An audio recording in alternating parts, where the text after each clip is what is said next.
welcome to Nobody Asked Our Opinion, a podcast where two dum-dums sit down and give our opinions on all things pop culture and movies and all sorts of fun stuff. This dum-dum is Joanna. And this dum-dum is Jay Jay. Woo! Hello! And we're here to talk about all things pop culture. So we're going to jump into the news. So John Mulaney had a week. Yeah, he decoupled and then coupled real quick. Real quick. So John Mulaney filed for divorce right after he got out of rehab. Right. He completed rehab for cocaine and alcohol. And good for him. Which was like a positive step. We're very proud. Good for him, and, yes. Snaps for rehab. Yes, snaps for getting your life together. Don't go to the drugs. The drugs are the bad. I mean, booze is okay, but don't abuse it. Yeah, just... Don't abuse it. Don't abuse the booze. I'm going to leave now. That was bad. Okay, bye. You are now listening to... the JJ Talks Out of His Ass Hour. How is that different from any other hour? This one's just on it's just being recorded. For posterity. Got it. Okay, so, so John Mulaney completed rehab, and we're very proud of him for that, and then immediately announced that he was leaving his wife. Yeah. And they've been together for a while.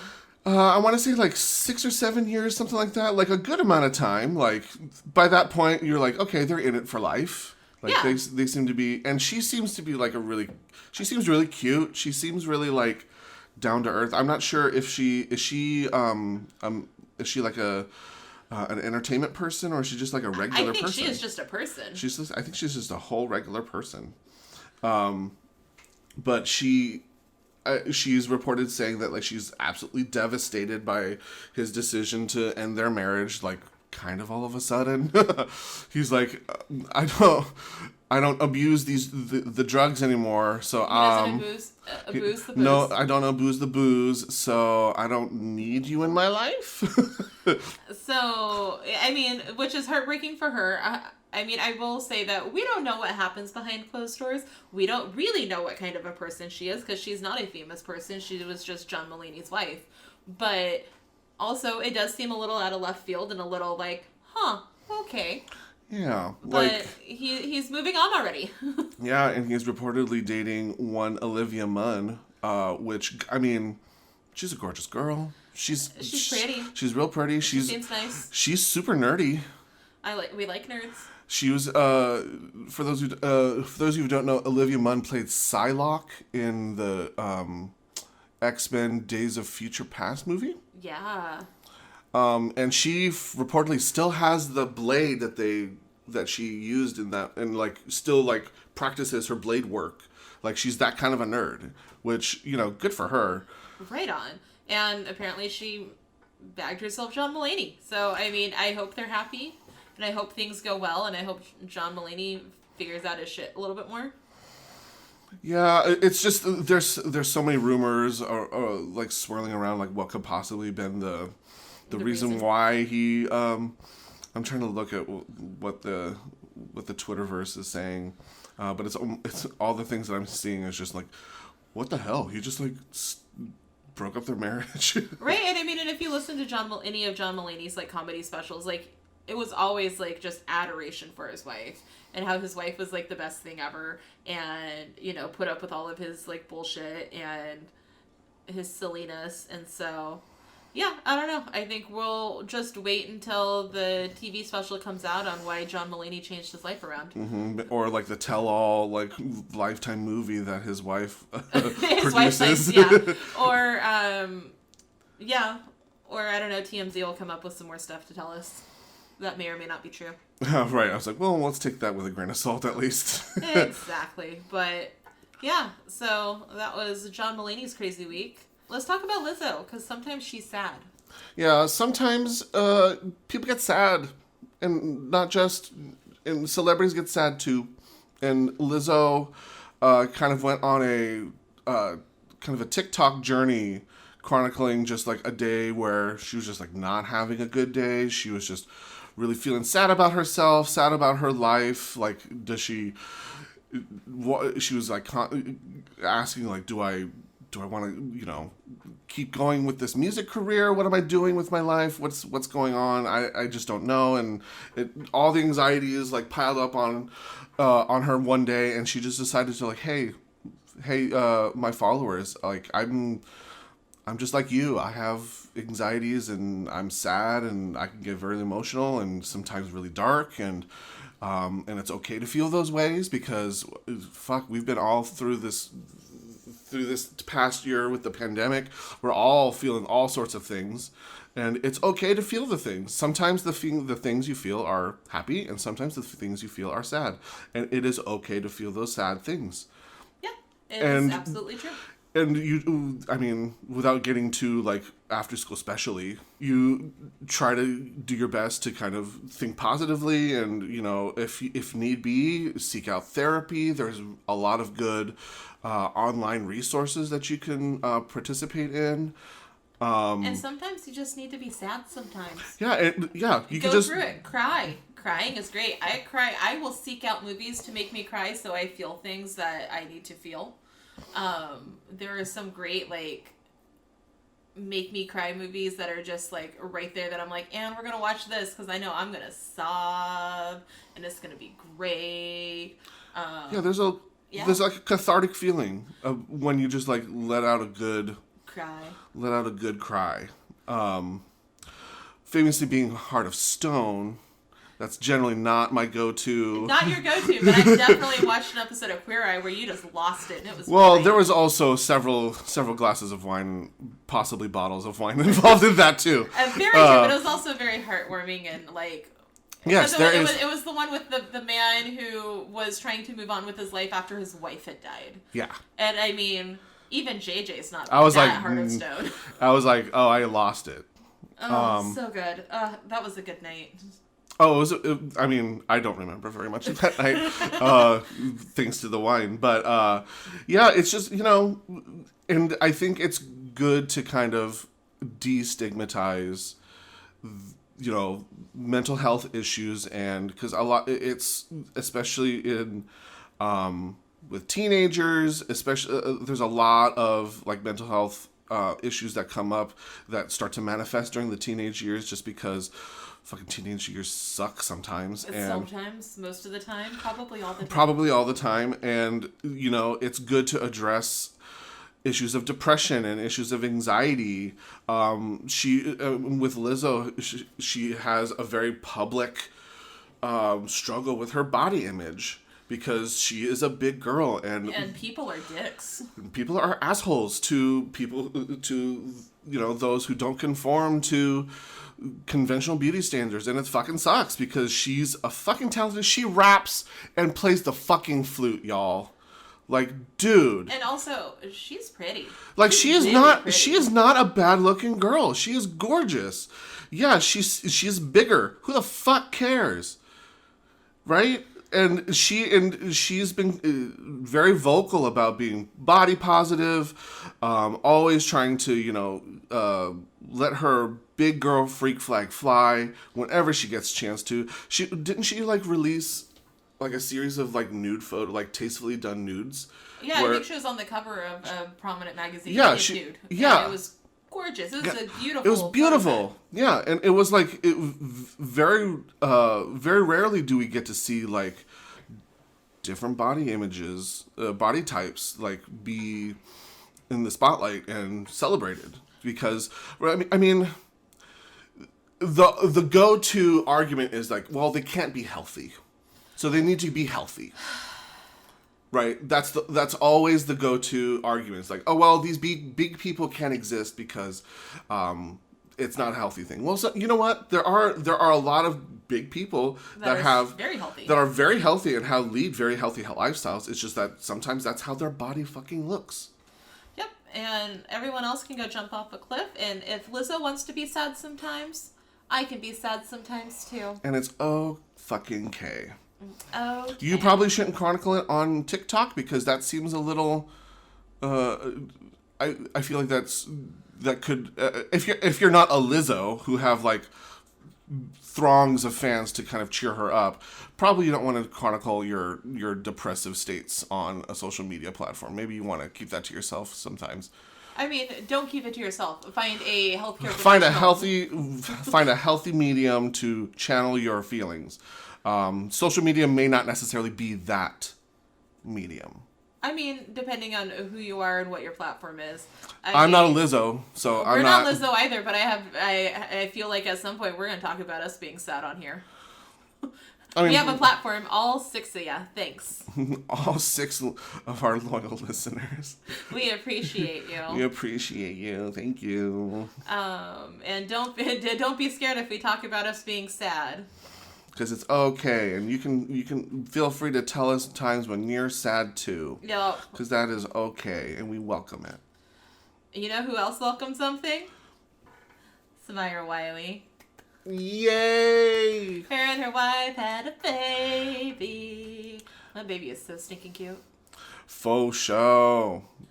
And not conforming to gender norm names. Yes, and that's I think that it's a really, and it's honestly it's kind of a cool name for like a girl. Yeah, you want to tell everybody? Their baby girl is named George. I do love it. I know I've met an actress her name was Bradley.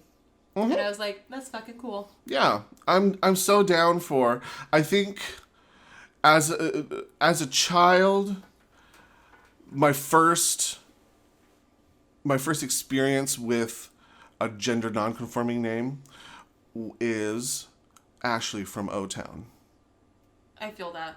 I think that was my first real actual oh hey, there are boys walking around with girl names, traditionally girl names. I don't remember what the book was, but I remember reading a book in school and we had to dissect it. And it wasn't even the whole book. We read just the intro to it, and one of the characters' names was Whitney.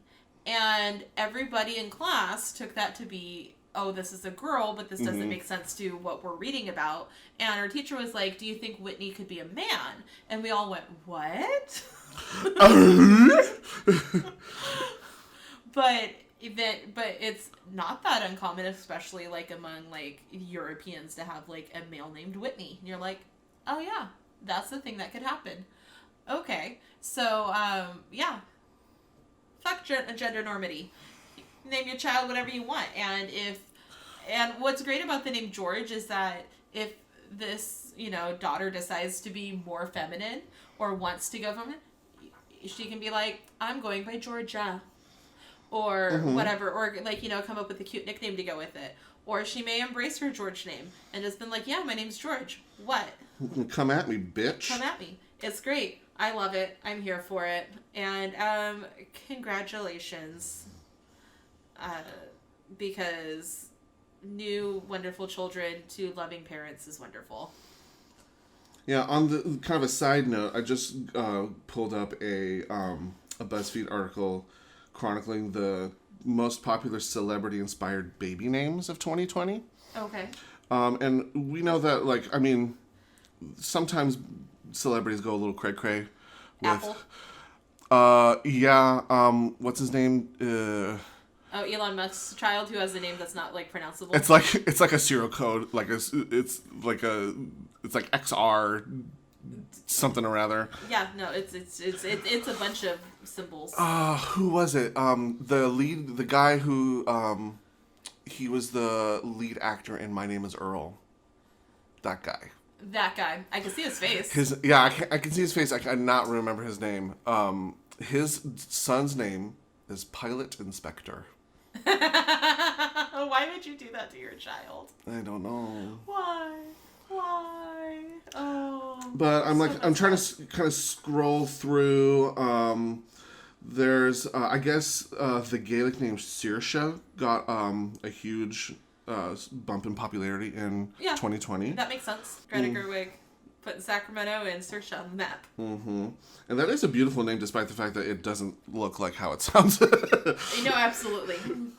I don't know how all those vowels make that sound, but okay, Gaelic. Thanks to the Kardashians, names like Dream, Rain, Saint, Stormy, and True.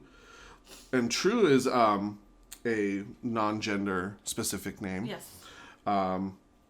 Those have gotten hugely popular into 2020. But also, if I have a child and name them True, shoot me. I was, for a split second, I was like, wasn't that one of the Charmed ones? But that's Prue. Which is a real name. Which is an actual name, because it's Prudence.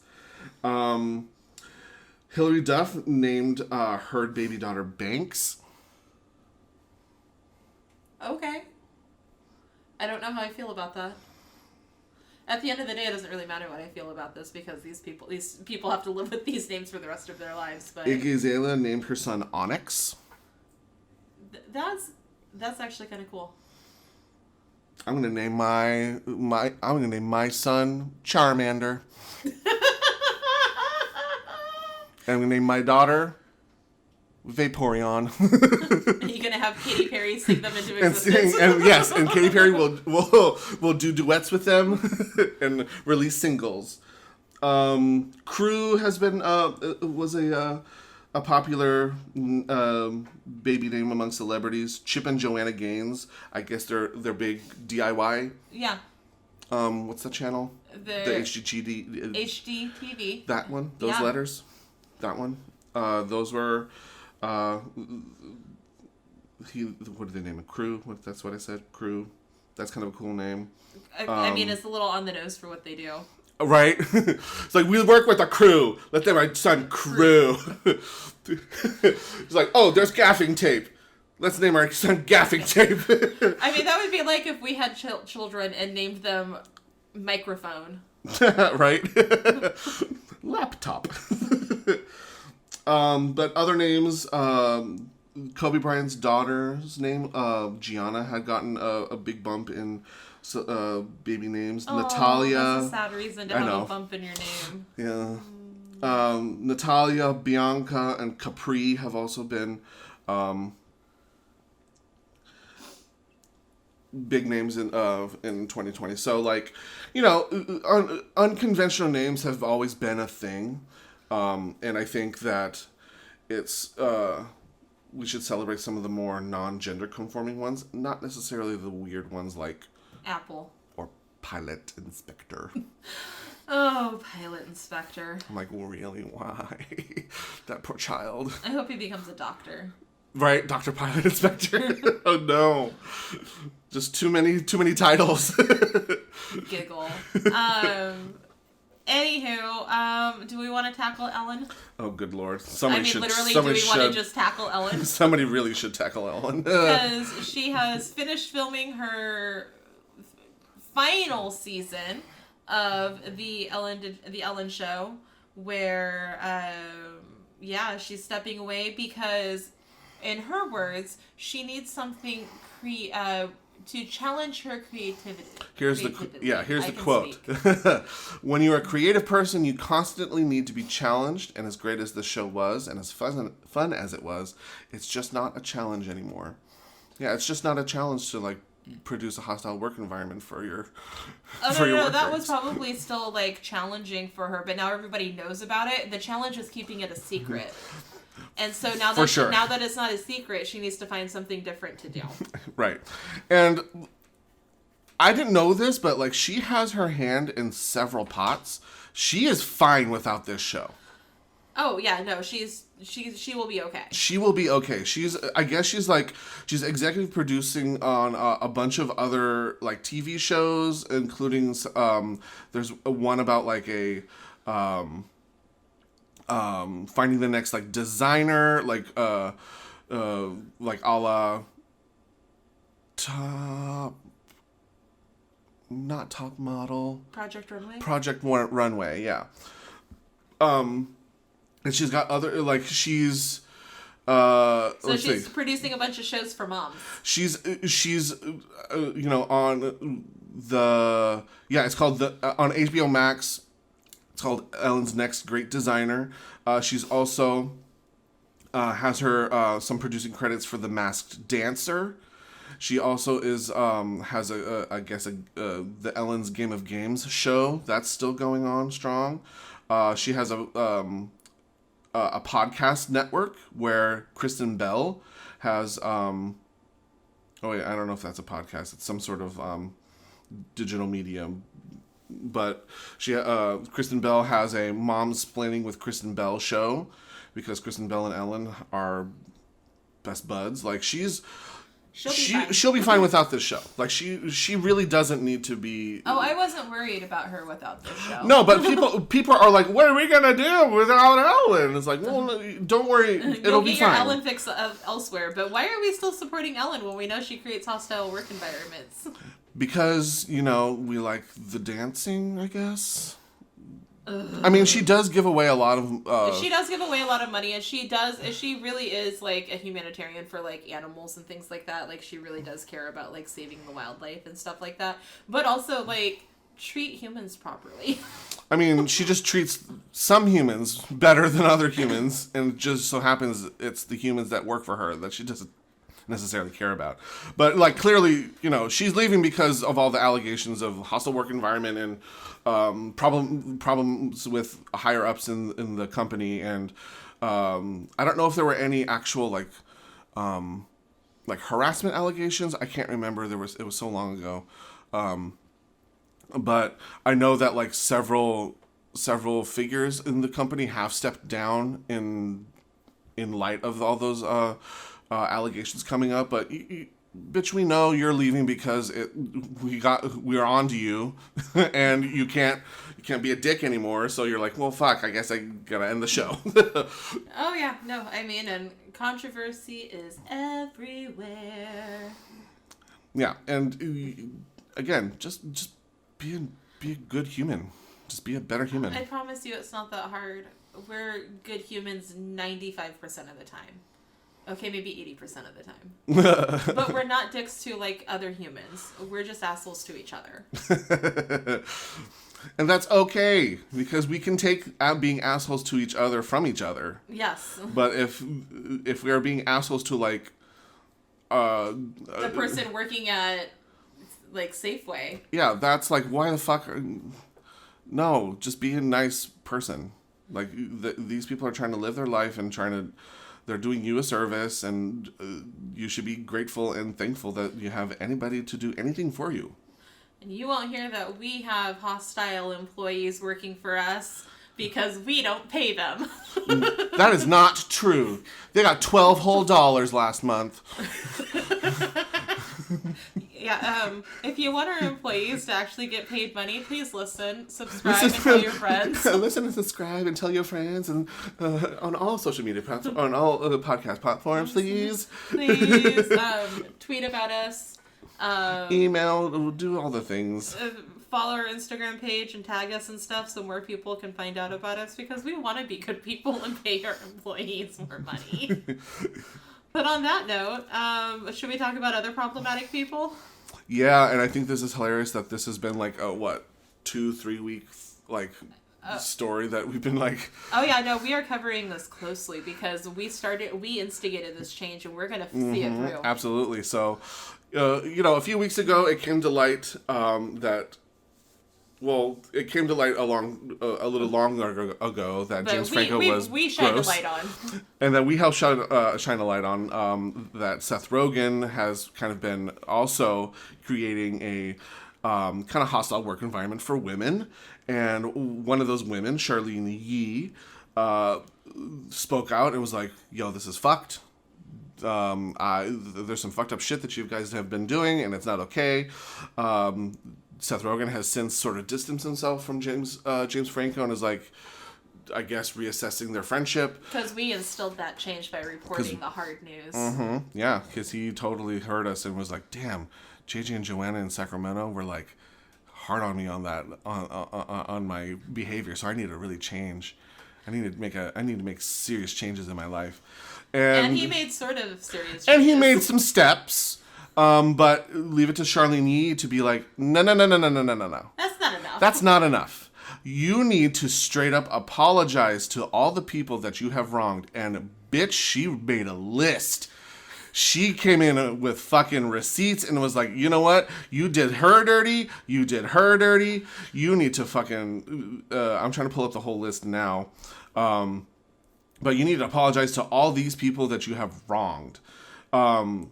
because they've been either victims of sexual assault by James Franco or have been like put in uncomfortable. Oh, here's the list: Sarah Tilther Kaplan, Violet Paley, Hilary Dusum, Natalie Chimmel, Katie Ryan, Lucy Claude, and all the unnamed people who have anonymously shared or have been afraid to. This is a post that Charlene Yee on the Twitter, I think. Probably on the Twitter, and you know what? She said their names. And she fucking said their names. I oh yeah, on Instagram too. For this, I am here for this, because it's one thing just to be like, I totally am not hanging out with my best friend anymore because it's totally like he's been doing bad things, so I don't give him work anymore. And she's like, no. You don't get to just like kind of not hang out with the guy you claim is your best friend. It's like, no, here's a list of these women. You fucking personally apologize for creating a fucked up work environment for these. Personally and publicly. And then change your life. And then figure shit out, because nobody's going to want to work with you. No women's going to want to work with you if you're going to continue to do this bullshit. She also said not only apologize to the survivors for making their lives even more vulnerable by publicly siding with an abuser, further damaging their careers and safety, but also commit to educating herself about coercion, sexual assault, and how to be a proactive ally, promote protecting and hiring survivors, protect survivors, hire survivors. Just round of applause for Charlene Yee calling out the bullshit. Calling out the bullshit. And I mean, it's starting with just one person, but if we can get one person to make that change, then we can start having more people, because you know what I'm tired of? People having to say me too. I'm over it. I'm tired of it. I want us to be able to have healthy work environments on all situations, but particularly the entertainment business, because I happen to work fairly closely in the entertainment business. And as a woman, I don't want to be scared of, oh, is this director going to take advantage of me? Am I going to be put into a weird situation because of this producer? Like, all of that. No. We need to start standing up and saying change needs to happen, and it needs to happen now. And Charlene Yee, you are a delight. You are a deep friend of the pod. Please come talk to us sometime. Yes. Oh my gosh. Please. We would love to talk to... So if anybody has a in with Charlene Yee, get this to her. Get this to her. Let her know that we want to talk with her about the amazingness of just being able to stand up and say, this is wrong. And to call people out on their bullshit. Because we need more of it. And we need more support for people like her. Absolutely. And it's also worth noting that, like, we want to change the environment for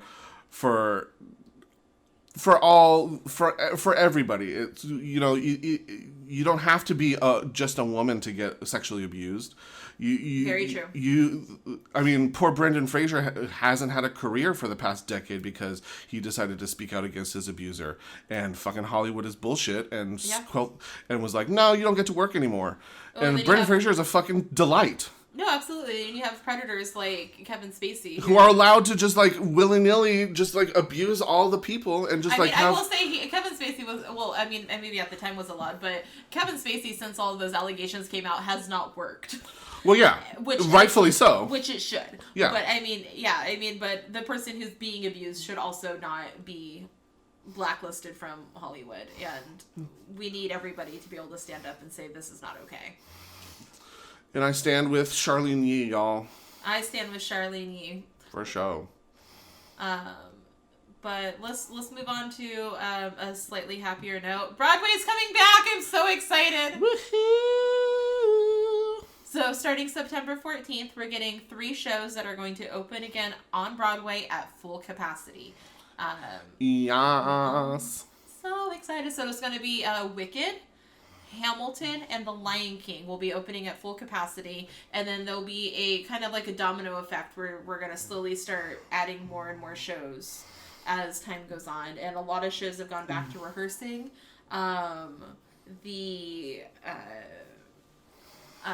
Tour companies have started rehearsing and are getting themselves back together to start tours back up. we're living the dream. This is it. Like, I will like do fucking everything. finally. Like, I've already seen Hamilton and Wicked on Broadway, but I'm kind of like, I'll go see Lion King. I'll go see him again on Broadway. I'll go see Lion King on Broadway. I've seen Lion King on tour. I haven't seen it on Broadway. Like, just get me back. I want all of the shows to be consumed. I want there to be us to go back to that little bit of sense of normalcy. And it's good to get these like actors working and getting paid again. Absolutely. They've been like, out of work for so long. And people kind of like shit on the industry because they're like, well, you know, actors don't need money. They have all this money. I was like, not Broadway actors. Broadway actors do not get paid a ton of money unless you're a huge name. Yeah. And even then, you have enough money that you can hold over if you like get cut from a show or a show closes or you leave. You have some money to hold you over until your next show, but you're only as good as the next show you're in. Mm-hmm. And if you get cast in a show that like closes in a few days, oof, then you're fucked. And so, like, especially for all of those people who are starting shows that were about to open or had just opened on Broadway and then immediately had to close because of the pandemic, like, that's rough, man. That's like, real rough. It's for rough. Sure. I mean, especially because there's shows like Diana, the musical, which was about the musical about Princess Diana. Mrs. Doubtfire was going to Broadway. And I was really excited about this because, one, I love Mrs. Doubtfire, and two, it was starring Rob McClure, who I think is phenomenal.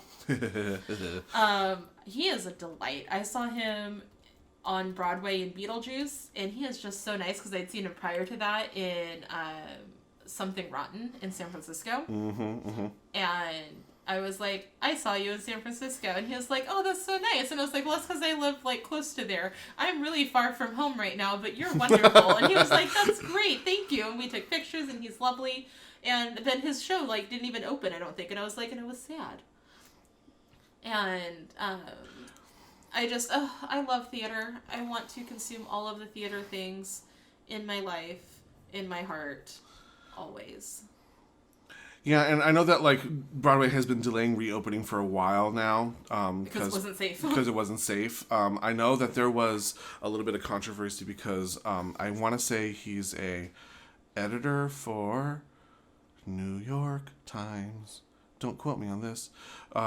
His name is Michael Paulson, and in an initial report, he mentioned that, like, oh, they were delaying a reopening Broadway because all the actors had gained weight and need to work off their COVID weight. And people were like, fuck you, no. Fuck right off. Fuck right off, absolutely not.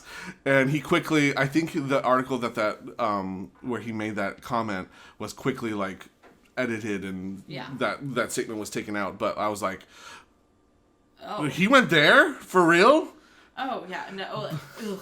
No, and I mean, there's also there's more Broadway controversy going on. There's a producer that people are standing up against because black... Oh, I heard about this. Black Broadway actors are not being treated or paid the same as white actors. They're not given the same opportunity as white actors and are not being utilized in a proper I have manner. heard about this, and so there's been a lot of actors who have been coming forth just saying, like, this is what we need to do to change, and a lot of actors were going to go on strike if they did this person didn't remove themselves from certain shows. And I think that it started to work because people care more about their money. Right. But we're that's why you got to hit them. You got to hit them where it hurts, and it's the wallet. But I follow a lot of black actors on Instagram, particularly Broadway actors, because when I meet a Broadway celebrity or I go see a show, I follow the cast on Instagram or Twitter, and a lot of them have been like, hey, I'm a safe space to talk about this, or if you need to talk to someone of color about an issue or about how something should be handled story-wise or this, you can talk to me. And I'm like, this is what we need. This is what we need in the world. We need more positive representation. We need more people of color in different shows, and not just background dancer number 3. Oh, for sure. I mean, because I do understand that there are stories that are out there that don't make sense to have certain people in certain roles. Like, if you're going to do Hairspray and Tracy Turnblad is not super white, the story doesn't make sense because that's not the story that they're telling. Because it's a story of overcoming adversity for the other half of the cast. Oh, yeah. However, there is nothing wrong with the story. Like, I'm sitting here looking at all the playbills on the wall. Phantom of the Opera. Phantom of the Opera. Can I have a Black Christine? Can have a Black Christine. Can have a Black Phantom. Can I have a Black Phantom?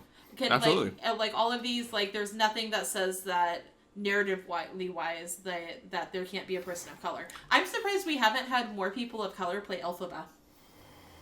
Have we had? We've had, I can think of one out to the top of my head, but it's not like a consistent thing. It's always typically a white person. I mean, we had some people of like European descent, but they're all typically white. And I'm like, Elphaba's green. It's like she can literally be any ethnicity. Any ethnicity. And it won't matter. I mean, Nessa Rose has been played by, I don't think anybody, like, when I think of, like, popular Nessa Roses, like, white or Asian or things like that. But, I mean, these are, like, characters that don't need to be a certain color. Well, that also speaks to just, like, the production side, too. Like, let's tell more Black stories. Yeah, absolutely. Let's get more Black producers and Black writers and Black screenwriters, not screenwriters, I guess, but Black, you know. I mean, screenwriters for the greaterness of Hollywood. I mean, absolutely. Yeah, absolutely. Like, get more stories for ethnic people to play ethnic people. No, absolutely. And I think that that's one of the brilliance of, like, a Lin-Manuel who did In the Heights, which was a story of people... Dominican neighborhood in in New York. And it's a beautiful fucking play. I'm so excited for I'm so excited for the movie. It looks bright, vibrant. It looks so, like, energized, and the choreo looks phenomenal. Oh, it's gonna be great. I'm going to go see this in theaters. Oh, we are seeing this together.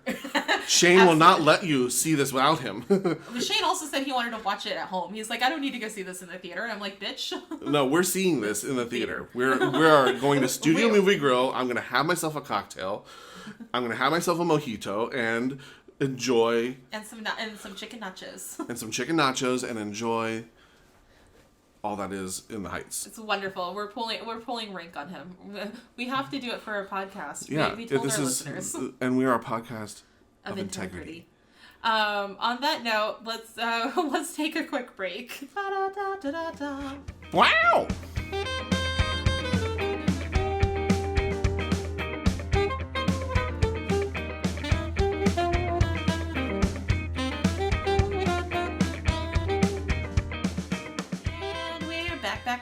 Back again.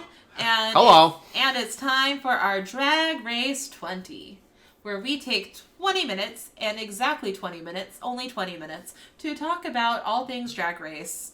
And then our timer goes buzz, and that means we have to stop, because otherwise we won't.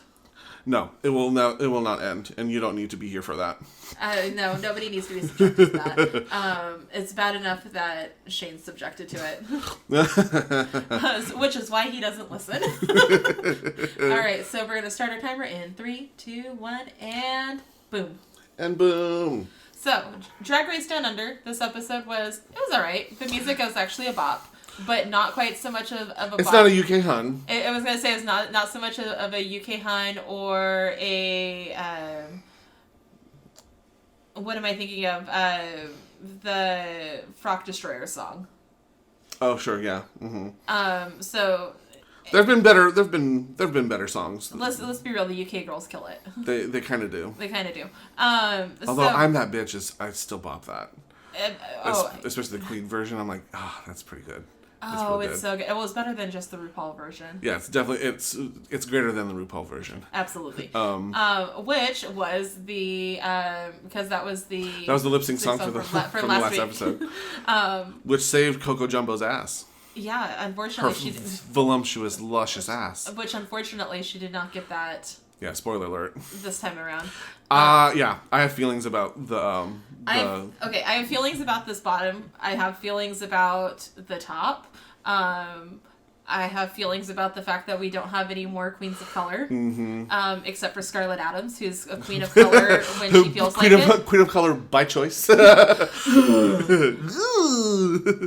I watch recaps and like discussions from Mira Mingled, and when they're doing their like watch along or their like reaction on YouTube, like they cut out certain things like so they can show like as much as they can. Sure. They always cut out Scarlett's runway, and anytime she speaks, so like they didn't even show her getting like hysterical. Winning, because they're like, we're not permitting this bitch. She does blackface. It's like no. Because she feels like it. Yeah. And still hasn't been chastised enough for it.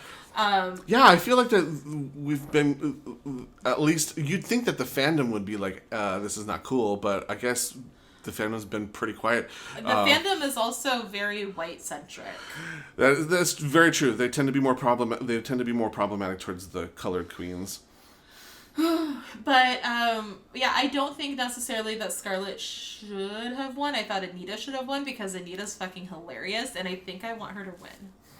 She's definitely making it to the end, I feel like. And I also think that if she isn't in contention for the crown, I think Anita might be the miscongeniality of Raven. Perhaps, yeah. Because she's funny, she's sweet, she's exciting to see. I mean, we have still yet to see an acting challenge, so we don't know Anita as an actor. Oh yeah, no, I will hands down say that Karen from Finance will kill any acting challenge. I have that feeling too. Although Anita did win Snatch Game, but like, it's that's acting adjacent. It's acting adjacent, but it's still one of those things that's close enough to be like, huh. Okay. Like if you know, well, I mean, in the U.S. season 12, Simone killed a lot of those improv challenges. In season 13. What did I say? 12? You said 12. Motherfucker. Well, you know what I meant. But Simone really choked it on some of those later acting challenges. And specifically, well, no, she kind of choked it on the Snatch Game. Simone did great. She was Harriet Tubman. Who am I thinking of? Are you thinking of UK2 where Lawrence Chaney choked on Snatch Game? I think that's what I'm thinking. I was going to say, because Simone killed every acting challenge and she killed Snatch Game.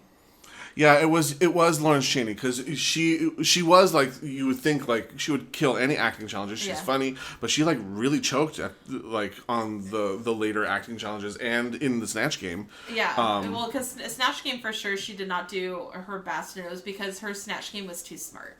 Yeah, she definitely got in her head for sure. Yeah, it was just too smart because she was that character. She was who she was, because I had seen all of those interviews and it was exactly that. Oh, it was just too long. Mm-hmm. And there's just where are the jokes? Where were the jokes? Where are all the jokes? But I mean, so we have still, there's still a lot of season left to see what Anita and what Anita will do, and I think that she will do pretty. I think she'll at the very least she's going to go to the end. At this point, I'm thinking Anita's going to get to the end. Karen from Finance is going to get to the end. Oh, absolutely. Unless they fucking pull some Art Simone bullshit on Karen. Yeah. And like, you know, she stumbles a little bit on one challenge and then they said, nope, boot your ass home. Yeah. Who else do I want to see in the top 4? So was it? I'm kind of here for etc. Although she's becoming a little bit messy. She's a little messy, but you live for the messy. But queens. I do live for them, and she's kind of funny. She's pretty funny. She is pretty funny. I mean, because she was the one who did the Baby Ate My Dingo, or Dingo Ate My Baby. Baby Ate My Dingo. Baby Eat My Dingo. That would have been a twist. No, I'm here. I kind of like Ketamine, and I think that it would be really interesting to see Anita and Ketamine. Yeah, kind of go against like each other because they're direct competitors, and also this week, Ketamine's verse also fucking killed. Oh yeah, she did really well in the girl group challenge. I'm trying to think. what was the mini challenge for this episode? Where they were slow-mo lifeguarding. That's right. They were very Pamela Anderson on the beach. Yeah, I remember Electra Shock's titty bib was fully exposed. Oh, no. That was Scarlett. Oh, you're right. It was Scarlett. What did Electra do? Electra had, I think, the weird, like... She had almost clown makeup on, right? Yeah, because I think it was like supposed to be like one. It was like the ridiculous makeup, but it was also like the sunscreen on the face because it was super white. Right, yeah. So it was, and then she was like licking her lips and being all like she was being very extra, and it was perfect. Yeah, no, and I love Maxie. I do enjoy Maxie Shield. I think she's really funny in camp. She's not going to go to the end, unfortunately. No, she's not going to go to the end, I don't think. Although I also am not I was really mad that they were like, the judges were like, Maxie, why were you on the ground? Like, you went on the ground and then it didn't go anywhere. And I was like, no, because that was the point. It's because her character is old and she's older, and she was on the ground doing her thing, wiggling her titties, and it was great. And then they had to like help her up because she couldn't get off the ground. So that was the stick. That was funny. That was the stick. That was funny. Yeah, like that's the point. And but they really wanted to put Electroshock in the bottom. Yeah, do I agree with... So the bottoms were Electroshock and Coco Jumbo. I'm trying to remember what the runway was. It was... The runway was the prom. Okay, yeah. It was like trashy prom. Yeah, it was like a trashy prom. Yeah, because I feel like they've done this before. Did they do this? Not trashy prom like that. They've done prom. They did it in All Stars 5, because that's when Juju came out in her like 80s prom dress, and then Blair St. Clair had the like the androgynous like tuxedo dress with the hat. Oh, it was like the red. It was the red, yeah. Right? Okay, yeah. I remember now. And so these ones were funny because they were supposed to be like more kitschy. Mm-hmm. And I'm trying to remember because Coco Jumbo had it was like really basic purple. It was dress. like a purple with a ruffle on. Yeah, like, but she had titties. like the bushes like all like stuck in her hair and in her dress, and then That's she had like marks on her knees because she was given a blowjob. Oh yeah, it was definitely that vibe for sure. I'm trying to remember. Oh yeah, Electroshock had like it looked like Cyndi Lauper and Madonna like rocker chick. Oh yeah, that was a cute look. It was gold. I think they were calling it kind of basic. It was still like not elevated. I thought it was a cohesive look. I thought it was fine. I wasn't angry with it. No, Kid Amines was more like a little bit more of a letdown because she had that like acid green. Oh yeah, it was that Michelle was like, ah! Yeah, but it wasn't even the fact that it was that color. It wasn't. It was like a bright neon green. But the color wasn't my problem with it. It was just it wasn't trashy. It was just more. That was more like punk rock. Like it was something I would see like Acid Betty wear. And I don't see it being like trashy. It was more like punk, which wasn't. I don't think the challenge. Like the challenge was like because I will say that I did enjoy Scarlett Adams' outfit because she was a fucking wine bag. Oh my god, she was a fucking wine. And her purse was the wine bag with wine still in it, and she took a swig on the fucking stage. I remember that. I was like, "Work, bitch." Yeah, no, that was fabulous. But so overall, though, I thought like the runway was fine. It wasn't anything super gag worthy. No, The lip sync was good. I really enjoyed their lip sync. Yeah, I'm trying to think. Because you said you had issues with the bottom. Yeah.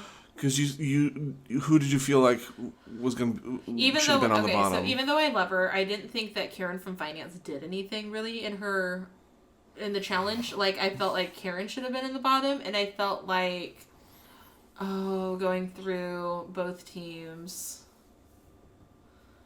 Maybe Coco and Karen. Like I didn't think that Electroshock deserved to be in the bottom for this. Not for the reason that they said, because they were like, "Oh, you were showboating and like you were too extra." And I'm like, "No, that's the fucking point of the show is to showcase your strengths." But why did you think that Electroshock deserved to be in the bottom. I didn't say that. You just said I agree, but not for that reason. And so I thought you meant that you had a different reason why you thought Electroshock. No, I just I didn't like their reasoning. Yeah. Is that the if you're gonna put Electra for the bottom, it would have been for something else. But did you have is there another reason or that you could say that justified her being in the bottom?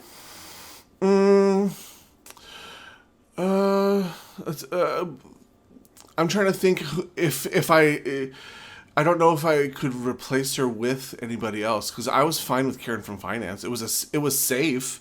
Yeah, and so that was my thing though, is that I didn't see there being a justification for Electroshock, and where there could be a justification, I didn't say it was a good one, but there was a justification to put Karen from Finance in the bottom because everybody did a really good job, and it would have been just nitpicky at that point to say, oh, well, Karen, you didn't really, you were there, you didn't really seem all that enthused to be here, but you did it, I guess, so we're going to put you in the bottom because you weren't that great, and then Karen would have sent Coco home. Coco should have, I think Coco was fine to be in the bottom because she, her singing wasn't great. No, she kind of, she had trouble with the recording and with the lip sync. Well, they also mentioned that with Anita too, but she was able to kind of play it off. But I mean, Anita's verse was hard. Oh, yeah. That was, she chose to do a really difficult rap. And her fucking line with, her wet pussy serving you grand, I'm like, oh my god. Yeah. No, that's I mean, it was hysterical. Fire. I don't know if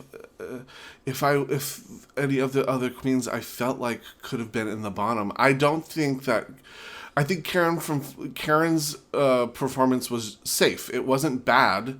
I don't think it would have landed her in the bottom. I mean, but comparatively to everybody else, we've seen girls who've just given safe performances land in the bottom in the past. Yeah, but I feel like that's more towards later in the season when they're being more nitpicky and it's we're splitting hairs now. Well, I know, but I feel like this could have been a performance where you could have split hairs because everybody did do a good job. Everybody did sound well. And at the end of the day, you're putting somebody in the bottom who arguably took on more work and still gave a great performance and got their team to put on a great performance and put them in the bottom for it. I mean, I don't know. I can't. Unless you're going to just say that, hey, we're splitting hairs, and so you were the team captain, and your group did slightly less better. I think I call production wiggetry. I think I think that they're really pushing. They're trying to push Elektra out at this point. Because for their reason, I don't think that their reasoning for her putting her in the bottom is justifiable to put her in the bottom. Who would I put in the bottom? I don't know. But I don't feel like that she was showboating or doing more extra over all of the other girls. I felt it still was cohesive, and if she was doing a little bit more, it's because she could and she should show off her strengths. I think that's the whole point.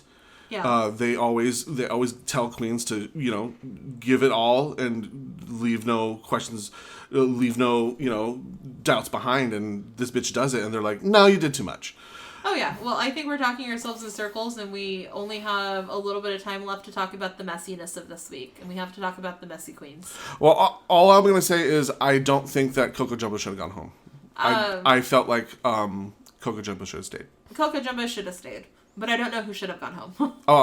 If we're keeping the bottom two the way it is, Scarlett should have gone, or Elektra should have gone home. Oh, even though she gave a really good lip sync performance? I didn't think that was a good lip sync performance. I thought it was desperate. It didn't fit the song. Oh, I've seen desperate queens stay before because they can do tricks. Yeah. I just don't think this was worthy of that. But you also said you didn't think that Elektra should have been in the bottom two. Yeah, so I don't know what this episode could have been like. Maybe fucking Anita should have been on the bottom for the same reason for Karen. Who fucking knows? Who knows? Let's talk about the messy bitches. Oh, sweet Jesus Christ. Oh my god. Oh, these bitches don't stop. Okay, so apparently as Bob the drag queen and Monet exchange against everybody ever. Because this week we're against, well, it's actually been accumulating over the past few weeks, are going full force against the Vixen. Because the Vixen keeps posting a bunch of nasty stuff about Monet, saying that Monet isn't black enough. Monet isn't. She perpetuates the narrative of bringing down black queens. and like elevating the white queens whenever she gets a chance to, like especially at like meet and greets. Well, like for the fans and stuff like that. Yeah. And also that she will not embrace her blackness when doing things like Black Girl Magic because she sang a Kesha song at Black Girl Magic. Mm-hmm.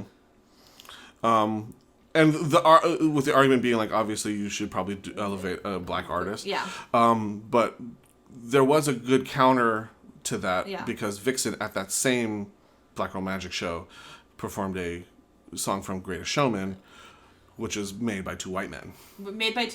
Sung by a white woman. Yes. So we're like, well, neither did you. Yeah. Exactly. And there's also and her argument was like, well, the lyrics can speak to the black experience and to like And I'm like, well, yeah, so could Kesha. So could Kesha. So I mean, so it's so messy. Bussy Queen did a whole video doing a compilation of all of it.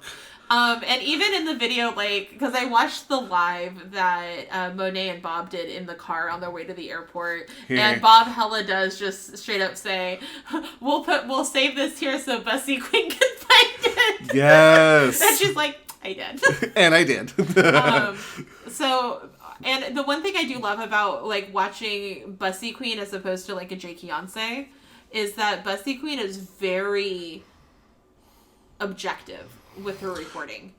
As best as she can be, because she does put in her own little 2 cents every now and again. But she tries to stay very objective, and she does, like, frame it always with, support all of these people here. And she even has links for where you can support the Vixen and you can support Bob and Monet in her description of that video. Like, there's a link to the Patreon, which she's a part of because that's how she got some of her information about sibling rivalry, is like their Patreon information, and then like a link to where you can buy like the Vixen's merch to support her directly. So it's like, still support these people, still like. But we're gonna talk about their messy shit. But we're gonna talk about them being messy as fuck. Oh my god, yeah. And they're so messy. I mean, it's so like Monet is just sitting there like, the Vixen has to be laying in her bed thinking about me to make some of these posts because of the time that they're happening. Like, why are you so obsessed with me? And I'm like, oh my god, this is like a high school drama. Yeah. It's very much like very Mean Girls, like three-way calling. Yeah. No, and it's great because like, Bob did go live with Keisha Carr and say... and then and talk to the Vixen, and they're like, why are you coming for me for this? And why are you talking about this? She's like, I don't know, we discussed this in text. She's like, but you weren't clear. Like, let's get it out. And I do agree with the Vixen on one point. She's like, but here you are dragging me out on a live so we can give the fans exactly what they want, which is to see us be messy at each other. I mean, that's fair. That's fair, because we're talking about it. Because we're talking about it. Because they be messy. Because they be messy. And now, like, I get, like, anxiety every time I see, like, a queen go live. I was like, ooh, what the fuck is this going on? What's this about? What's going on? What happened? I saw, like, Alexis Mateo go live last night. I was like, oh, she's probably just promoting her show. It's like, she's nothing to do with this. For a legit reason. She's not having anything to do with this. It's so much. Yeah. Which is why we watch Bussy Queen, because she gets all of the information for us in one video. And it was a long video, though. It was like a 22-minute video. Yeah, it was quite but very informative and very well done. So kudos to Bussy Queen. And like, have you seen her in drag? She's beautiful. Oh yeah, no, she's stunning. She's stunning. I kind of wish that she did more. Like, okay, bye. You don't get to know what I wish. Nope. We don't get to know. We don't get to know. So, haha, sorry about it. So, I guess now we can do a recap of Invincible because we watched that show. Mm-hmm. Super late to the party, but we're watching it. I mean, it's not that bad. It's like, what, a month off? We're a month off. I mean, but in the world we live in... in the world we live in... The world I live in... Oh, yeah. I am on top of this. I have been on top of this shit. This is facts. So we recently just watched episode 4 of Invincible, the first season, because that's the only thing that's out right now. And I do have to say, Is it just me, or does the title card get bloodier every episode? It's not just you. The title card does get bloodier. Good, because I was like, wait a minute. Because the first episode had no blood. Because it didn't have any blood. And then Exactly. then the next episode had a little splatter of blood, and you're like, oh, that's because they just killed a bunch of fucking people. And then you get to the next one, you're like, oh no, there's more blood. Oh. So I think that we're working our way to a blood something. Card. Yeah. So some shit's gonna happen. Some shit's going down. I've been dodging spoilers like I'm in the Matrix. That's so funny. I haven't. I have yet to see anything Invincible related come up on my feed. Oh, okay. So, like, my YouTube feed is also, like, devoted to, like, pop culture analysis of, like, different TV shows and things like that. So, a lot of the people that I follow have talked about it. So, I'm like, oh, fuck. All right. Nope, Ignore. Go bye. Bye. Nope, I don't need that one. I don't need that one. I also... Oh, like, one of the best ones I listened to because it was before the show aired, Fat Man Beyond, which is Kevin Smith's podcast.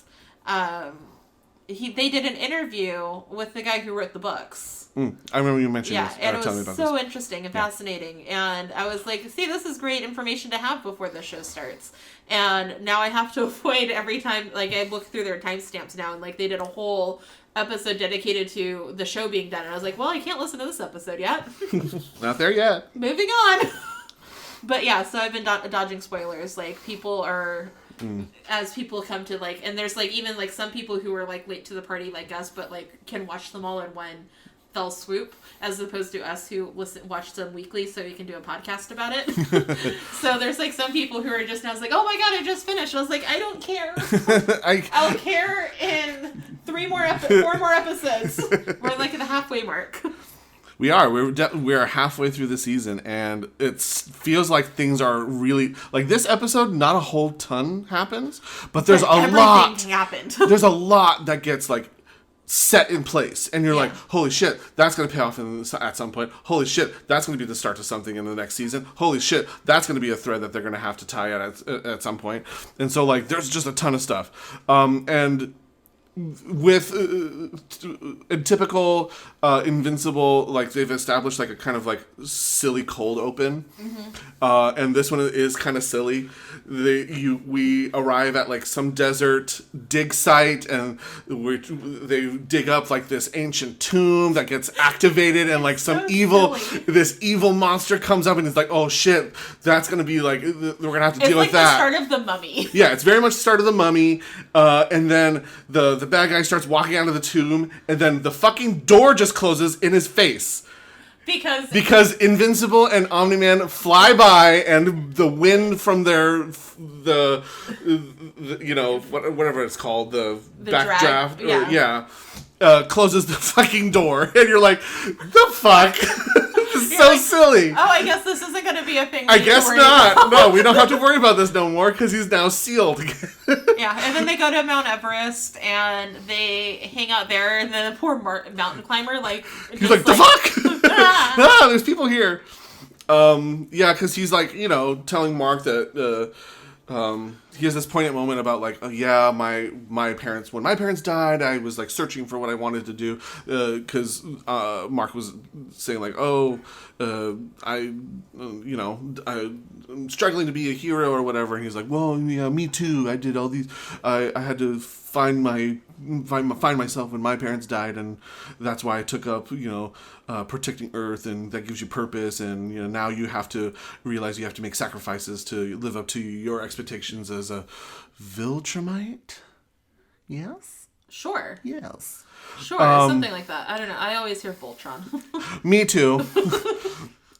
And so, and then, like, then we cut to Red Rush's girlfriend, Olga, has decided to sell her house, and Deborah is using Deborah as the realtor. Yes. And Olga reveals that she's like, there's some bullshit happening with this investigation with the Guardians. They know something that they're not telling us, and which just fuels Deborah's already inklings that, like, something else is going on with Omni-Man. She's like, did he ever lie to you?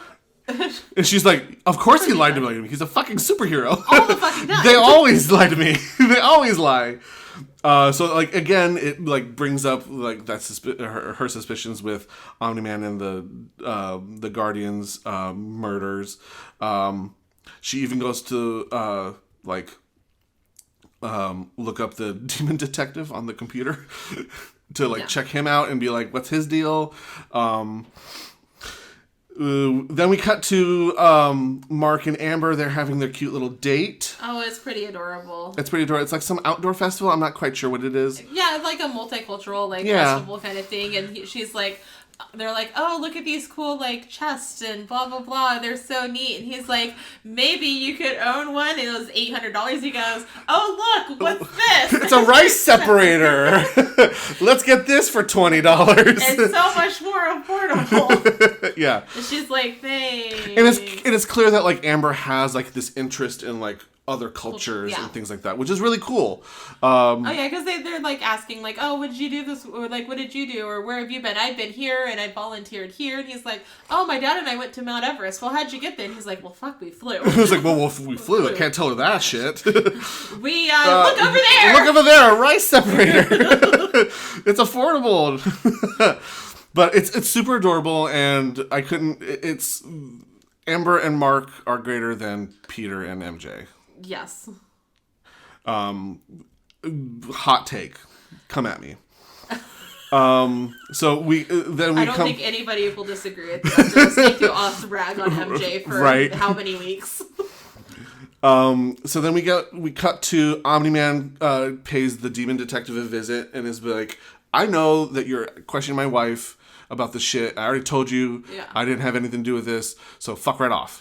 And there's also I know that you know. And it's very much I know you know, but now that I know that you know that I know that you know that I know, I'm gonna flex. Yeah, I'm gonna fuck you up. Don't try me, bitch. I also love, so my favorite thing about that whole scene is that for a second you're like, why isn't he moving when he's when he's walking? He floats. He's floating. Just floats in and is so he can be taller than him. That's really what it is. He's so he can look down. So I can look down on you. It's so I'm gonna float. And you're like, why the fuck are you floating? What kind of douchebag power move is that? But we already know he's a douchebag because he killed a bunch of people and we don't know why. Yeah, and the demon even pokes the bear. And he's like, you already know your wife is suspicious. How long is it going to take until your son? And he's like, that's the last straw. Don't bring my son into this. And then that's when he flexes his superpowers. Is and bursts out of the room in with super speed or whatever. And you're like, that this is Omni-Man's being real sus right now. Yeah. So we're all like, yeah. At first we were like, what's going on with this guy? Is at the beginnings we were like, oh, this could be he's just, dealing with a new his son developing his powers, and he just had all of his friends murdered. Yeah. By him, but we're not really sure if he was conscious or whatnot. If there's still a lot there are a lot of questions that we still need answers. Still need answers for, and this episode doesn't help in any of that. Oh no, not even a little bit. Not even a little bit. It just asks. We just get more questions, especially when we get to the end, because that shit was what? Yeah. The fuck. But now we cut to the blue guy from the very first episode who escapes from the Mahler twins. Yeah, the Mahler twins. Now it's just the singular because he sacrificed the other one to escape. It looks like he's making another twin. Yeah, so he's now clearly making another twin, but somehow the robot is watching. Yeah, robot's sus. So now we're like, what's up with the robot now? Why is he Well, and he's also that he steals some blood from. I don't know if he steals the blood to get a sample, or he's just because he clearly respects his team members, specifically Adam Eve, and so because Rex cheated on her, and so he's flexing and be or not flexing, but he's oh, you're kind of a douchebag, so I'm just gonna be I'm just gonna be give you a little bit of your just desserts by stabbing you a little bit. No, he definitely stole his blood. I mean, yes, but what I was getting was that he's like, oh, you're kind of a dick. I'm gonna stab you. I first I thought it was, oh, you're being a dick. I'm going to like squeeze your shoulder, and then I was like, oh, he stole his blood. What the fuck are you doing? Oh, I didn't get that. No, to me that blood was suspect because it was super hidden, and he was just like, oh, look what I have. And then the ending, you have like it's suspect. He stole his blood. Oh, I didn't catch that. Yeah, no, he definitely is like, he was just like... Oh, yeah, I mean, all to serve that robot is being real suspicious. Then, so, like, the new Guardians go to their headquarters, and, like, the government guy is like, you guys have a lot of work to do, brr, brr, brr, brr, brr. I also love that there's just the giant stand, like, you guys missed a spot, and he's like, it's to serve as a warning. Right? He's like... It's like, this is the reminder if you guys don't so don't fuck up. Don't get your act together. You know, he's really just gonna go like fire he's gonna fire some kid. Fire Maria who didn't do her job. For real. Which is great. Oh yeah, Omni-Man and Deborah go take a vacation. Yeah, they're like where's that? Oh yeah, because first though he was like, you don't need, like, you work all the time, you don't need to work, and she's like, fuck right off. It's like, fuck right off. Yeah, that's right. Yeah. You're a superhero, but I work because I want to, and I don't need no man to tell me what to do. I did write back, yes, queen. Hell yes, girl. Oh yeah, and then like the government guy like was like in his house, and like Omni-Man like straight up like grabs him and chokes him. Yeah, he's like, what the fuck are you doing? What the fuck are you doing in my house? He's like, oh yeah, well, I mean, I'm a little edgy because, you know, somebody's killed the Guardians of the Globes. Whoever could that be? Who could that be? We see Mark dropping off Amber for at the end of their date. They agree to a second date and they kiss. Super cute. Adorbs. He flies away and he's like, ooh, yay. And he comes to his house and he thinks that like there are people like in his house or like there's intruders. Yeah. And he comes in and it's just like his parents like really awkwardly just sitting there like, hey, what's up? Because they were fucking. They were totally banging on that They were fucking. But I guess like the government guy was talking to Omni-Man about like this Mars mission that they wanted him to do, and so they eventually they send Invincible to Mars because he goes, I can do it, I'm super worthy, and so then he goes, he tells like he tells Adam Eve that like, oh, I really want to, you know, take things to the next level with Amber. I might tell her that I'm a superhero. And Adam's like, do you really want to do that? Do you really want to put that kind of all that shit on her? Especially if it doesn't work out, because the more people that know, the more danger you're in. Classic superhero problem. Absolutely. So he's like, meh, and then tells her, I'm volunteering for something. I'm going on a mission trip. I'll be back. In 2 weeks. Bye. Try not to lose interest in me. Bye. And then he kisses and she goes, well, he's like, I think you've amounted 2 weeks of interest. And that's they really kiss. cute. And then she goes, okay, maybe 3. Yeah, I was like, it's really cute. You're fucking badass, Amber. Amber's greater than MJ. Yeah, Amber is a real great character. I love her. And then Omni-Man and Deborah go to Italy. And then...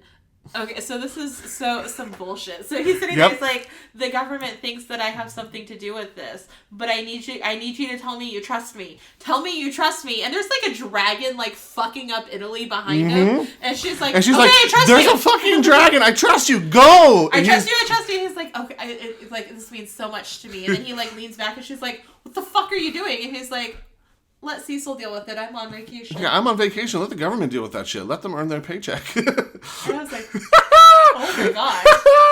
I both went, that's fucked up too.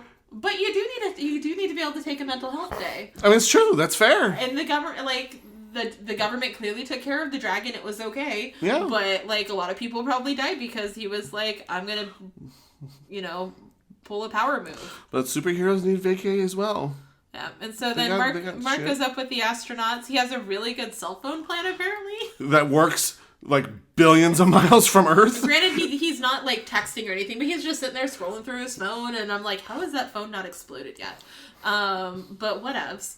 And then the astronauts are taken by the Martians, and then they're the little squid things that can control the minds of people, but it doesn't control Merc's mind. And they're like, how the fuck did it not work? He's like, well, I'm not from Earth. He's like, but how the fuck did that not work? And he's like, I don't know, I'm a Voltramite. I'm a Voltron. I'm from Voltron. It's like, I'm immune to squid mind control. Apparently. But they're like, well, we need to kill all of these people, these humans. Because we can't risk that. Because if one of the squid things latches on, they will destroy our world and yours. Yes. And he's like, holy fuck, no. He's like, nope, I can't do that. He gets the astronauts, gets them on the, I almost said airplane. It's not an airplane. It is a spaceship. It is a spaceship. And they go off, and you're like, it's totally fine. But then one of the astronauts has a squid thing on his brain, and just starts fucking up the Martians. Oh yeah, the Martians they're dead. They're dead, and then you're like, oh, well, fuck. It's like, well, now we got that to deal with. Well, Earth is fucked. Yeah, we're going to have to we're going to put a pin in this for now, but we're going to have to get to this sometime soon. And this is when he comes home and finds his parents fucking on the couch. Oh, is this where? Oh, that's right. Yeah. But yeah, and so then he goes back to school, and he gives her a Martian He gives her rock, and he was like, a regular Earth rock. A totally non-special Earth rock. Don't take it to anybody who's like geologically inclined, because don't do that. It's a regular Earth rock. He could have just said it was a rock from Mars, but didn't say he went to Mars. Like, he could have been like, I got this like on my during my studies or whatever. But he's stupid. He's a teenage boy. He's a dumb teenage boy. He's like, it's a regular rock. Yep. And then they exorcise the demon detective. They totally they're like, go back to hell, bitch. And they're like, oh, okay. So he goes to hell and leaves, and Deborah cleans up Olga's house and sells it to a couple. An interracial couple. Yeah. It was a nice interracial couple. Good for them. Nice representation. And then, so then we see the suspect. Robot goes up to this creature thing and says, phase 1's complete, because he has the blood. Yeah, I didn't make that connection. Yeah, because he has the blood. But I don't know what the fuck he's doing. But he has the blood, so phase 1's complete, and something's gonna happen.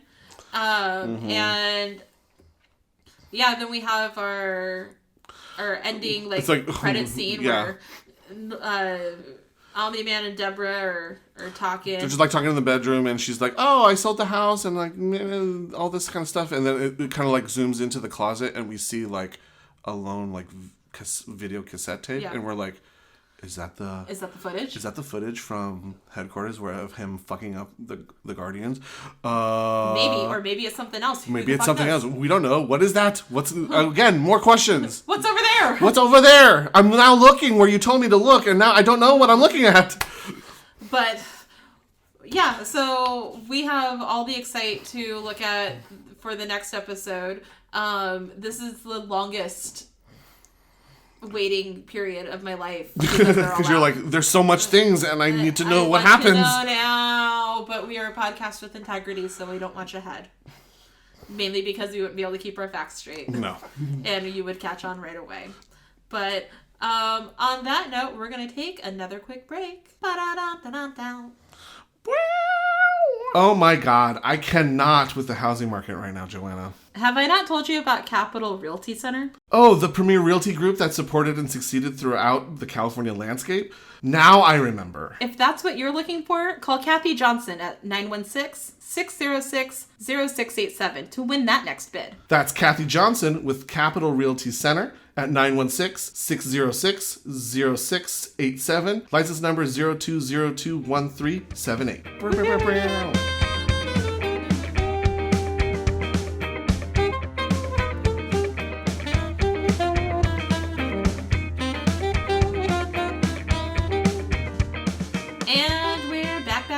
Back again. Hello. One day I'll come up with a different way to transition us, but today is not that day. No.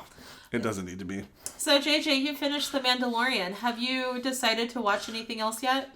I have decided to catch up on Queen's Gambit because I'm a whole year late to the party. Because this was like super popular during like the height of pandemic, right?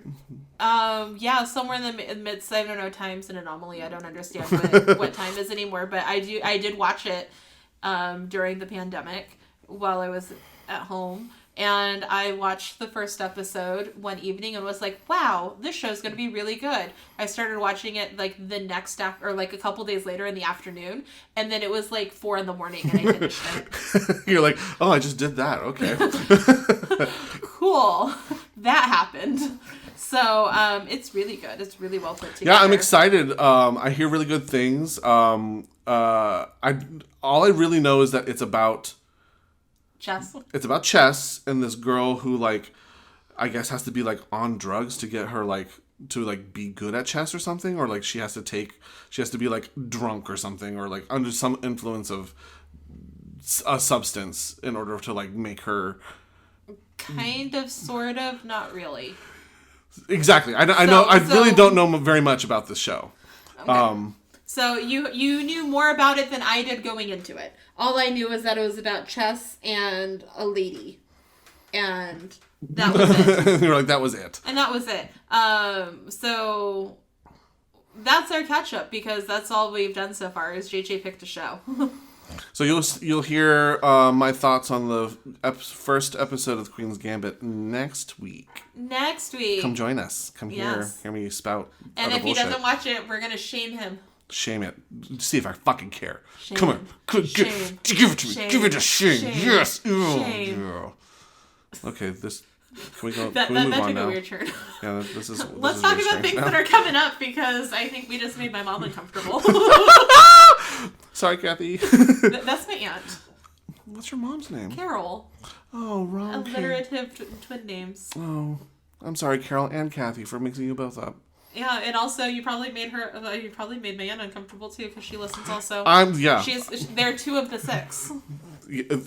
Yeah, I've just alienated a third of our audience. Pat on my back. Way to go. I know nobody asked her opinion, but we still want people to listen to it.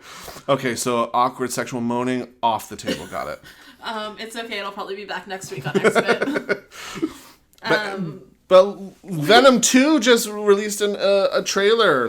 Let there be carnage.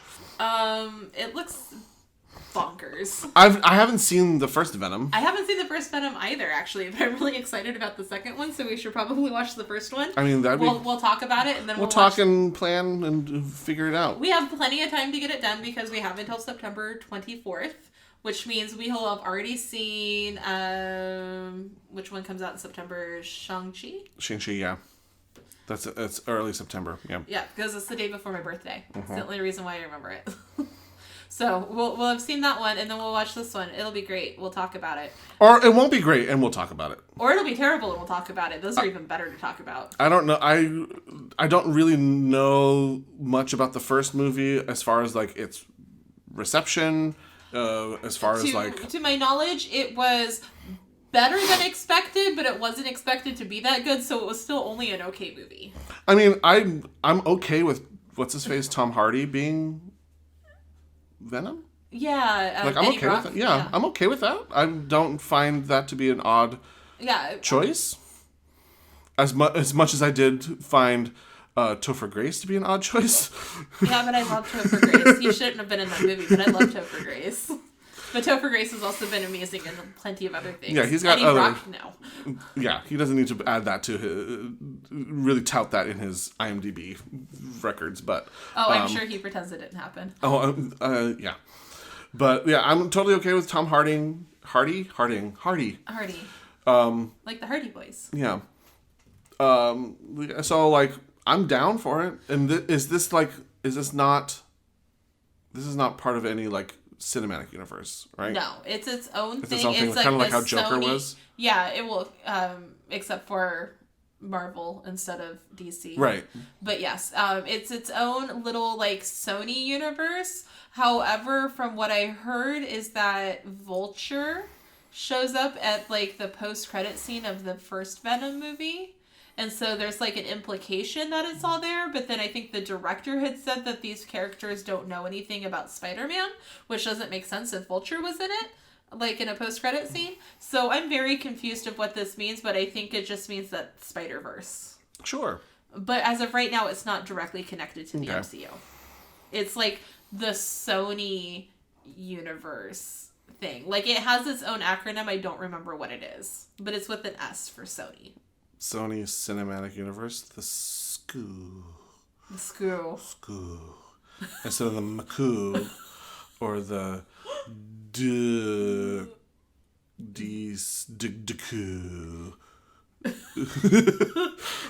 Moving on. Have I alienated another 2/3 of our audience? We're running out of audience. Moving on. Okay, so I saw the trailer for The Green Knight.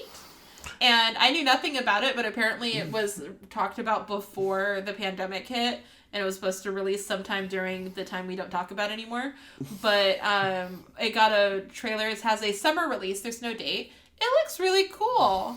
Yeah, I know nothing about it either, but I'm like, okay. Yeah, so apparently, The Green Knight is talking about Sir Gawain in the Knights of the Round Table, and it's following him. And I don't know anything more than that, but it looks neat. I like the King Arthur like tales and things, and I like swords and fighting and cool stuff. So it looks interesting. Yeah, I'm down. I love that we're both like we know nothing about things, but I'm excited to watch. Sure, I'm trying to remember what lore of like King Arthur. I'm like, okay, so like Excalibur. I think there's more to it than just Excalibur. And like Lady in the Lake. Round Table, Sir Lancelot. Well, Sir Gawain was one of the knights of the Round Table. I know Sir Lancelot. He likes to dance a lot. No, I knew it before. Spam a lot. That's all I think about, even though I knew of Sir Lancelot before Spam a lot as well. But that's all that goes in my head now. I vaguely remember, wasn't there like a 90s cartoon that had like, that was about King Arthur and his... this sounds so familiar that it could have been, or we could have made it up. But I feel like there might have been. Because I can picture it in my head, like King Arthur, like sitting at the round table with all the other knights, and it's like almost it's. It's a very vague manner. Knights of King Arthur and the Knights of Justice. I mean, sure, yeah, that's a title. That is a title, and that came out in the 90s. So I have to look at it. The original release date was September 13th, 1992, to December 12th, 1993. This might be it. Yes, I think this is it. Yes, because doesn't he like pulls Excalibur out from his like the suit? They all pull their like signature weapon out of their like suits of armor. Okay. I do remember that. Yeah. So I know something of this lore. But it's entirely based on like this cartoon and just like being a human being and being aware that exists. Yeah. Well, sometime in the summer we'll watch it and we'll report back if it's worth any note or if more trailers come out. The Forever Purge trailer came out. This is bullshit we actually know about. Yes, and we rewatched all of these during the quarantine together. And the next Purge movie is called The Forever Purge. And not really a spoiler because it's in the trailer, but like now the Purge, the whole basis is that they have a 12-hour period where all crime, including murder, is legal. And so that they can, and it happens one time a year, and it's like it's like an event, like people like prepare for the Purge, and it's the reasoning behind it is so that like we get out our carnal, just like anger and aggression and have it all get released in one night. Then it can like cleanse us of our out of our sins or whatever, some vague religious bullshit, and then the rest of the year we're good people. We're good people, I suppose. But really, it was just a way to get rid of all of the quote unquote riffraff of the world by targeting the low income housing, which was primarily made up of minorities. Yes, it's just another way for white America to eradicate people of color. Let's get real. And so Party. like, and so the Forever Purge, the whole crux of this movie is that The now purge is done. Yeah, now people are purging outside of the designated purge period. Yeah, well, because it sounded like from the beginning, from what I gathered, is that the purge was now over. Like, they weren't doing the purge anymore. Like that, because the lady from the last Purge movie, who is going to be the president or whatever, who's running for president, like, I guess succeeds and is able to, like, take the purge off the table. Like, we weren't doing the purge anymore. Because the purge is fucked up. Because the purge is fucked up. And then people were like, no, we want the purge! So we're going to purge anyhow! It was exactly those people. And it was watching the trailer and then going back and watching again. It's one of those, like, it's a little on the nose because it's a group of, like, rednecky people who are going against the government and, like, taking over to instill their own beliefs because they feel like it's right. And didn't we do this in January already? And America likes to repeat itself. We did this. We also did this in like 1776. Yep. Well, I mean, the Purge though, like, does try to stay fairly topical of what's going on in the world and things like that. But this one's just like, yeah, and there's a lot of like. I think there's a whole group of like Mexican immigrants involved. Yeah, like the lead characters are Mexican. And at one point, they said that, like, in the trailer, it even says that Mexico will open their borders for this amount of time to allow people to come in. I was like, huh! Ha! The irony. Ha! Just sheer irony of it all. But this looks really exciting. Comes out July 2nd. Right, they always come right around the 4th of July, which is like... just in time to celebrate our country in all of its glory. In all of its glory. But we will we'll watch it and have fun. And then the last thing, I'm so fucking excited, the Friends Reunion special. Yep. We got a little teaser. It's coming out like relatively soon, May 27th on HBO Max. So like in 10 days. Yeah. In 10 days from the recording of this episode. So we're going to get some Friends reunion. And then the internet, though, is really upset because they showed, like, who was going to be there. Mm-hmm. And one Paul Rudd was I don't know if he wasn't invited, but he's just not going to be there. And everybody's like, what do you mean Paul Rudd's not going to be there? And I was like, he was really only a thing for, like, 2 seasons. I mean, I love Paul Rudd, but, like, as long as you have the original 6, everything else is... it's whatever. But somebody was like, Justin Bieber is gonna talk. Justin Bieber does not need to be there. But not Paul Rudd. I was like, that's fair. That is a fair statement. They did, on the list of guests, have Malala on the docket. Yes, I did see that. And I was like, that is an interesting choice. I wonder how that is supposed to, like, work. I don't know, but, like, my real life brain and my... like pop culture brain were like rolling together because in real life my student that I tutor is reading I Am Malala. Oh wow. And then I saw that and I was like, what the fuck, real life? Why are you coming for me in my entertainment job? That's funny. But I'm like, I'm here for this. Yeah.